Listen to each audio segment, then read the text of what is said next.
Kadama TV kwe mukutu kwoli olwaleero nina amawulire ga ssanyu ag'okukomawo bannayuganda abatandise okubeera nga bakomawo. Era mbeebaza omulanga gwammwe okwogera video ze mukoze, audio ze mukoze. Audios zino zikola kintu kinene nnyo okuteeka pressure ku gavumenti okubeera ng'emanyi tewali abantu bafa babonaabona. Mwe mukubeemu akafaananyi nti singa tetwali tetwogera Munnayuganda yenna ng'asirika tetukuba mulanga nti gavumenti mutuyambe kuba kyekyokulwanyisa kyokka kye tulina kubeera nga twogera ne gavumenti tuyambe tewalina kubeera nga tusirika busirisi. Tulina okwogera gavumenti yeevaamu lumu era netuyamba. So ndi wa ssanyu okubeera nga okugamba nti Bannayuganda 91 baatuuse mu Uganda nga bakozesa Airbus ku ssaawa 12. Minister of State for Foreign Affairs omwami gwe bayita Henry Okello Oryem agamba bw'ati gye gino emitendera gy'agamba abantu gye bagenda okuyitamu. Agamba nti abantu 2300 be expectinga okubeera nga bakomawo Uganda, abantu abali stranded mu nsi ez'enjawulo. Njagala ebintu bino tugenda kubyogera kati olumala tugenda bidiscussinga. Ne kansooke mbawe summary ya kino ekintu engeri gye kirimu. Bantu 91 okuva Afghanistan baatuuse ku ssaawa 12 babadde stranded mu nsi ya Afghanistan. Minister agamba bw'ati be expecting abantu 2300 okubeera nga bakomawo e Uganda abali stranded. Abantu bano 2300 bagenda kubeera nga bajja mu bibinja by'abantu 300 buli wiiki. Agamba buli wiiki bagenda kuba nga barisiibinga abantu 300 lwa nsonga baagala okubeera nga abantu bano 300 abajja babategekera bulungi. Bagamba tebaagala abantu kujja mulundi gumu nga tebalina waakubateeka, baagala babategeke bulungi abantu 300 buli wiiki nga be bayingirawo. Yayongedde n'agamba nti buli muntu yenna akomawo wano alina okuba nga yeesasulidde eya ticket, nga ne mu quarantine center bw'abeerayo agenda kubeera nga buli kintu kyonna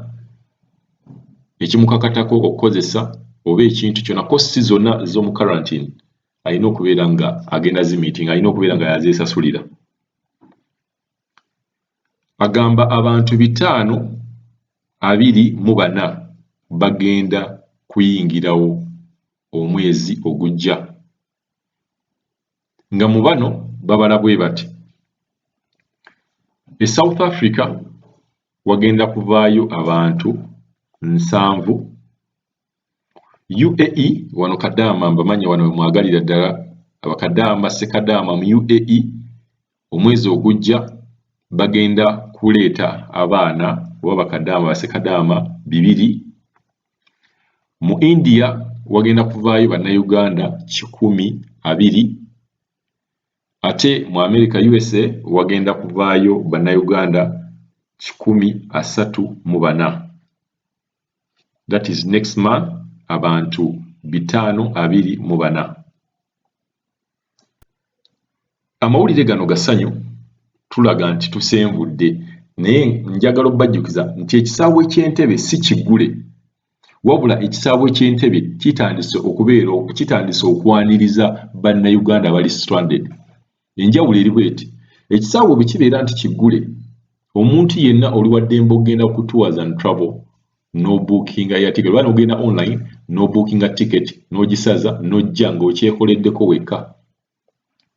Naye ekisaawe kibeera kirisiivinga abantu nga bajja mu mitendera nga gino, kitegeeza Ugandan government yeebeera etaddewo omuwaatu ogwo gw'abantu okubeera nga bajja.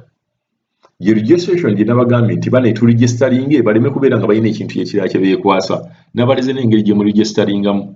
Bw'oba ofunye ddala obuzibu nga tosobola kuregistaringa ddala nga kigaanye, nja kusobola okubeera nga nkuyambako registaringe ku kintu ekyo, naye njagala nga kigaanye kuba message tufuna buli lunaku zibeera nnyingi. Naye waliwo omwana ava mu kyalo eyo nga tasobola era ddala kukola kintu kino, tujja kusobola okubeera nga tubayamba.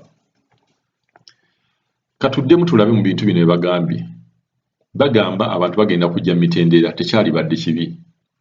bagamba abantu 2023 bo be expectinga nze ngamba ekyo kya bulimba bw'obeera ogamba nti abantu 2023 gavumenti ya Uganda be expectinga bakadaama bokka ne bassekadaama sibataddeemu bakadaama bokka abali mu nsi z'Abawarabu bali bameka jjukira buli lunaku olukya wabeerawo abaana abasukka mu 10 abamala contract buli lunaku abamala contract nti olwaleero maze ne bwenjogerera kati waliwo eyamaze leero n'ekya waliwo abagenda okumala so 2023 bantu batono nnyo naye twebaza nti batandise okubeera nti no bajja then ekya air ticket tukyogedde ne tukyogera bannange bakadaama tebalina ssente za air ticket bamaze emyezi n'emyezi tebabasasula ne baboosi baabwe bagamba tebagenda bagulira air ticket kino kitegeeza nti ate bagenda kutunda bye baali beekoledde nejjukira waliwo kadaama amazeeyo emyaka 2 naye ng'omwaka gumu tebagusasudde ate guno gwabadde ayingiddemu bagamba bagenda muwaako emyezi nga 2 oba n'obutamuwa n'okumuza mu ofiisi so ngamba nti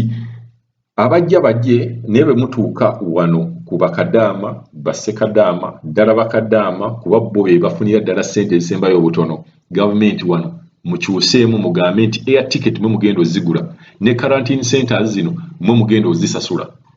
naye nga kyalibadde nti buli munnayuganda yenna atuuka mu quarantine teyalisasudde air ticket basobola okujja naye bakadaama bonna abancontactinga wano Kadaama TV tebalina ssente za air ticket mwebale kubeera nga mutandise okurisiivinga bannayuganda naye nga mbajjukiza temuconfusing ekintu kino ekisaawe ky'entebe tekinnagulwawo wabula kitandise okurisiivinga bannayuganda abali stranded lwa nsonga ng'omuntu kinoomu tosobola kubuukinga tiketi wekka nojja n'oyingirawo naye ngenda kubeera nga ncontactinga airlines ngenda kugendayo tuba meeting njagala kubabuuliza ddala bo bennyini batubuulire nga bwe nakubira luli ekisaawe bo bennyini ne batwegambira tekinnagulawo naye bagenda kutandika okubeera nga baleeta abantu njagala gendayo mba contacting mbabuuze bo bagenda kutandika ddi okubeera nga issuing out tickets oba okubeera nga flying in Uganda lwakuba ekintu kino omuntu yekka asobola okisalawo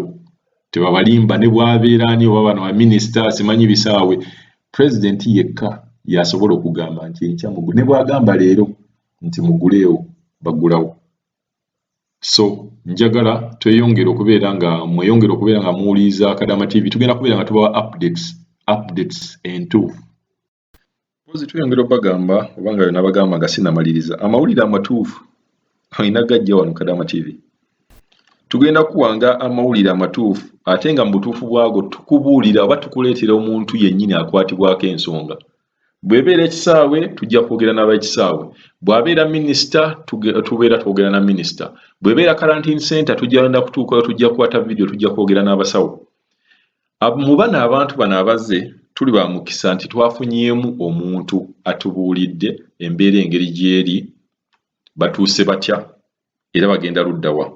njagala gwe kennyini weewulirize omuntu avudde Afghanistan omwami omu avudde Afghanistan agenda tunnyonnyola biki ebibaddewo nga batuuka biki be expectinga era bwe batwala ne bw'anaaba atuuse mu quarantine center tujja kufuna omukisa atubuulire ekintu kitambudde tutya oba ekintu kitambudde kitya tujja kuwanga information okuva ku bantu bennyini abali mu kintu n'abantu bennyini abadeciding abantu abasalawo ku kyokudda kw'abannayuganda abali mu mawanga g'ebweru omwami wuuno wano njagala omuwulirize bulungi nnyo abadde ku Airbus yavudde Afghanistan waliwo ennyonyi twafunye wano yabadde Airbus nene kubanga evudde lumu direct Afghani paka Entebbe ku kisaawe tweseewo awo musimba layini ne babakebera babapima ndowooza kyekyo ne babafuuyira nako awo bw'oba oli mulamu awo ne babatwala mu bbaasi eyo batwala mu karantini naye tetunagenda tukyaliwo wano tukyalinda bbaasi etutwala motoka etujja wetutwala